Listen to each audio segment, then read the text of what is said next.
আসসালামু আলাইকুম রহমতুল্লাহ। এটা হলো বাতুয়াট বাস স্ট্যান্ড। পেনাং শহরে আসতে গেলে আপনার দুইটা বাস স্ট্যান্ড পড়বে। সবচাইতে যে বড় দুইটা বাস স্ট্যান্ড, একটা হলো বাতুয়াট বাস স্ট্যান্ড আর একটা হলো সুঙ্গাইনিমন বাস স্ট্যান্ড।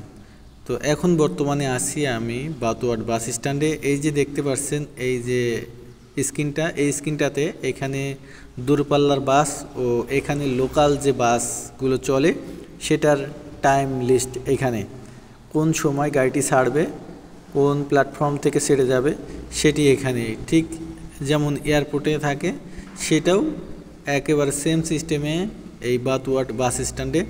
যাত্রীদের ভোগান্তি কম হওয়ার জন্য এই সিস্টেমটি করা আধুনিক পদ্ধতিতে একেবারে বিমানবন্দরের সিস্টেমে এই টার্মিনালটি করা হয়েছে। দেখতে পাচ্ছেন যে এখানে কে কোন জায়গায় যাবে, এখানে এই স্ক্রিনে দেখতে পারবে যে কোন সময় তার গাড়িটি এখান থেকে ছেড়ে যাবে। এখান থেকে ছেড়ে যাওয়ার সময়সূচি এখানে দেখায়।